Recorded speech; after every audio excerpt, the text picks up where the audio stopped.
Hi guys, this is Amber with Secrets True Crime Podcast. This is the first of a new series of case spotlights that we're going to be doing. As many of you know, we are in between seasons of the podcast, so we've been busy digging into a whole lot of cases, looking for the right case for the next season. And it's reminded us again just how many cases there are out there that need attention. And it's frustrating because we know we could never get to all of these cases with a podcast. So that's what brought this new idea about, for us anyway. It's a new idea for us. We are going to do this video series and try to highlight some other cases that need attention, that we would otherwise probably never be able to get to with a podcast. We are going to continue to focus on little known cases. You know, that's kind of our passion, or cases that have just kind of been forgotten about or kicked to the side from the beginning. But we are also going to make a couple changes as far as what we do with the podcast with this. On the video series, we're going to expand this into other states. For the podcast, we've primarily focused on Alabama cases so far. So with this, we're going to expand into surrounding states and try to bring some awareness to some other needing cases that need more attention. So here we go. We're going to get started with the first one. My research on another Alabama case that you're going to hear about later is what led me to this case. It's how I found out about this case. There might have been some minute similarities, but it did lead me to discover this case, and it's very interesting, and it's one that I think should and could be solved. It's not, but I don't think it's for lack of effort by law enforcement. I think the right person hasn't gotten the information yet, but I do think this case can definitely be solved. 51-year-old Michael Surber had relocated from Las Vegas to the Mississippi Gulf Coast area. He was a longtime casino employee.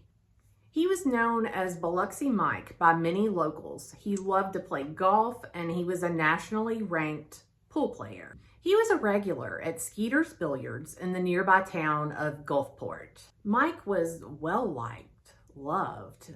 He was respected in the community, and he was known for being just an all-around nice guy.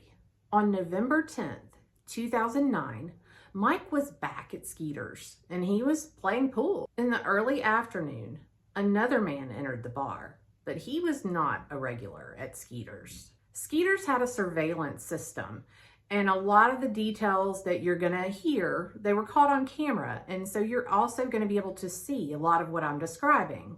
In an interview with the Sun Herald News, the owner of Skeeter's, he told them that alarm bells were quickly set off by this man with one of his bartenders, and the bartender came to him and expressed her concerns. She felt this man was up to no good. Shortly after this man entered the bar and ordered his first drink, he looked at the bartender and wanted to know which pool table he should go to where he could take a lot of somebody's money.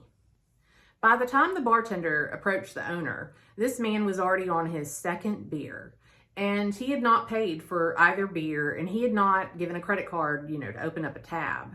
So the owner instructed the bartender to go back to the man and to ask him to either open a tab or pay for his 2 beers. So the bartender did, and he provided her with a credit card. Unfortunately, the credit card was declined.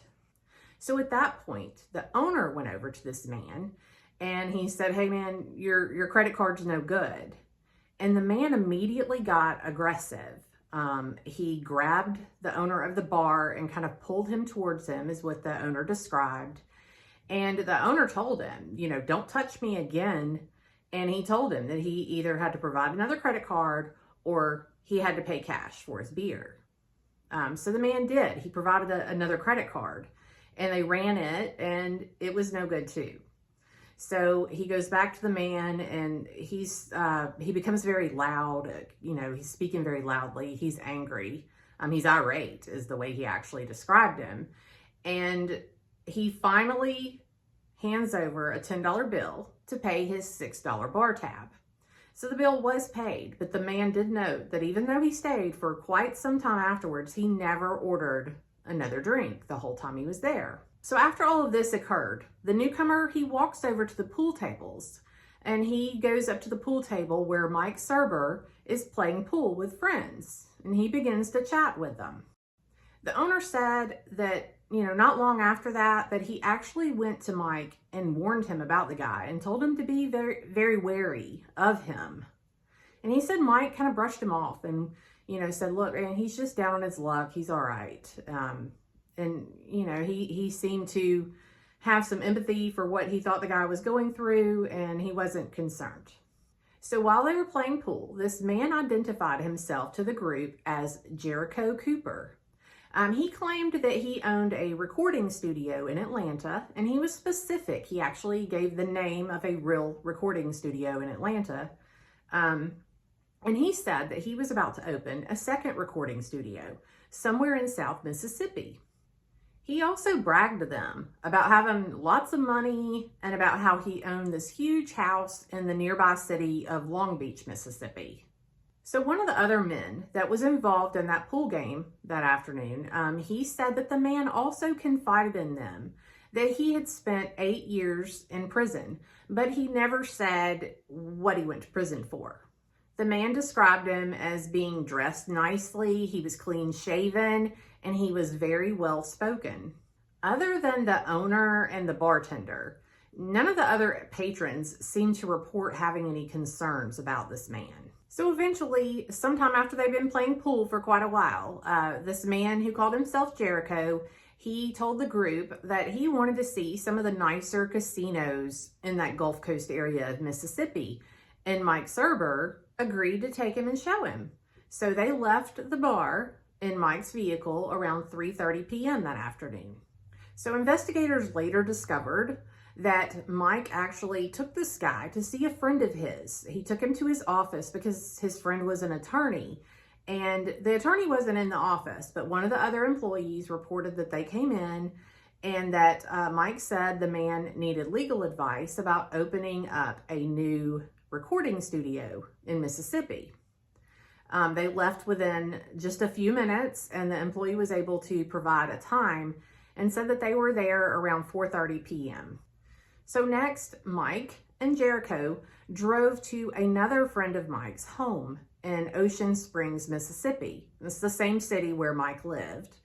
Apparently, Mike had a second vehicle. It was a Toyota 4Runner, and he had left that vehicle at a friend's house when a hurricane was supposed to be hitting that area of the Mississippi Gulf Coast. And he wanted to retrieve it, and having this guy Jericho in the vehicle with him was a great time to do it because he could have Jericho follow him home. So he called his friend when he was on his way there to get his vehicle, and he let him know that he had another man in the car with him who was going to drive his vehicle, and that's what they did. They picked up Mike's 4Runner, Jericho drove the 4Runner, and he followed Mike back to Mike's house. Investigators believe that they arrived at Mike's house right around 5 p.m.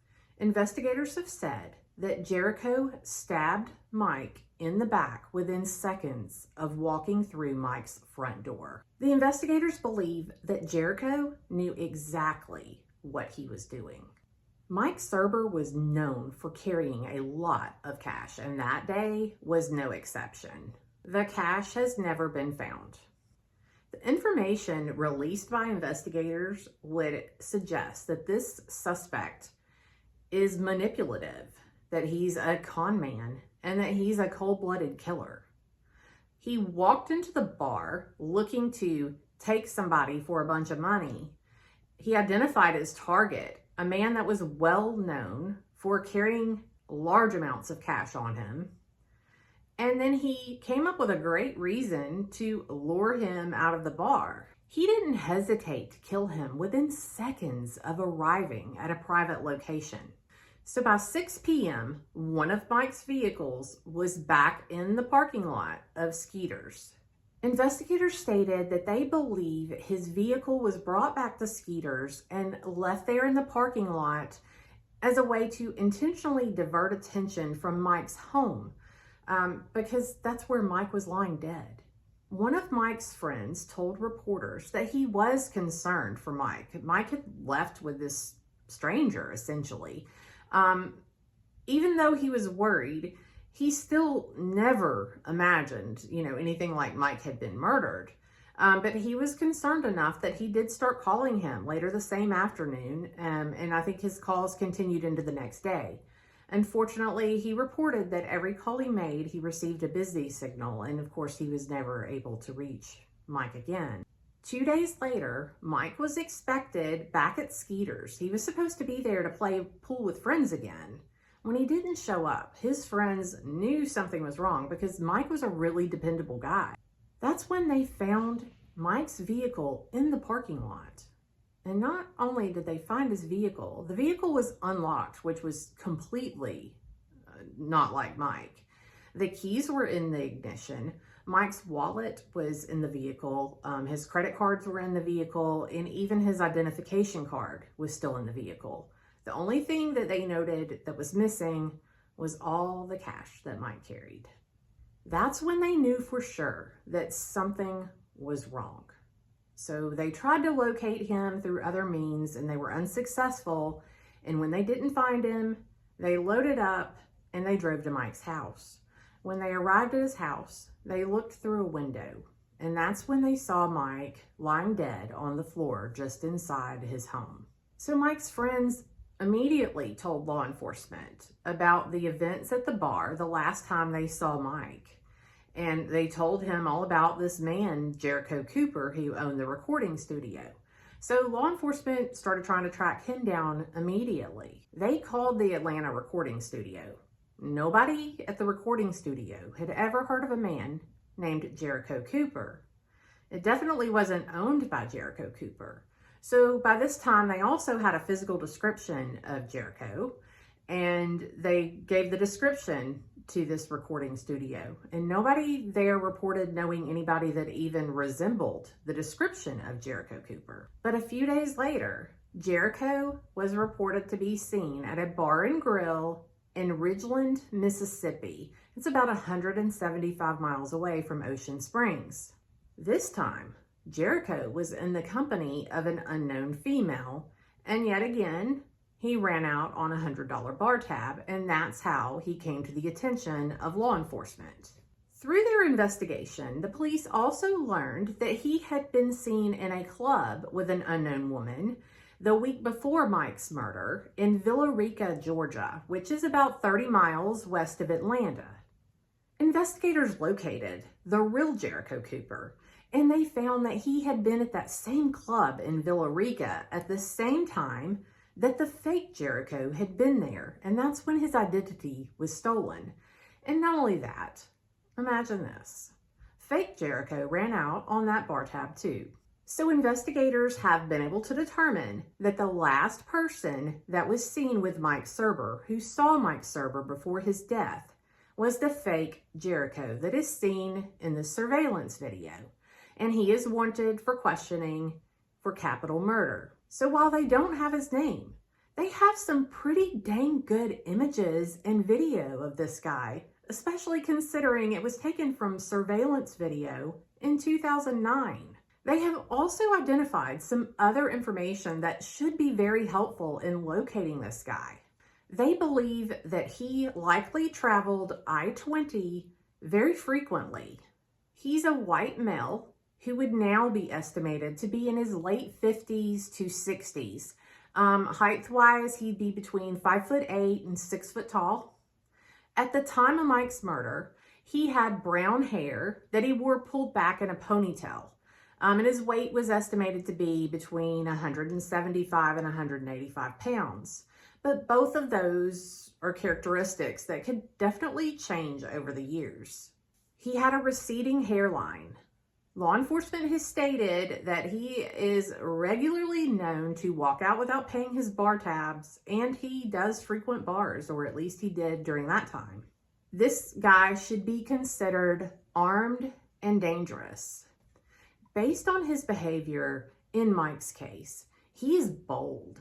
and he is unafraid to integrate himself with potential victims, associates, and friends. The images captured of the suspected killer are of good quality. Someone has to know and recognize this man. If you have any information that could help find or identify the suspected killer and solve this case and bring this family and Mike Surber justice, please call Sergeant McClellan at the Ocean Springs Police Department. His number is area code 228-875-2211. You may also submit tips anonymously to Mississippi Coast Crime Stoppers, and a cash reward may be available through Crime Stoppers. Someone has to know this guy. If you have friends, family, if you're from the Atlanta area, or even Georgia and Alabama and Mississippi, please share this guy's information. Somebody has to know something. Thank you, and we'll see you next time.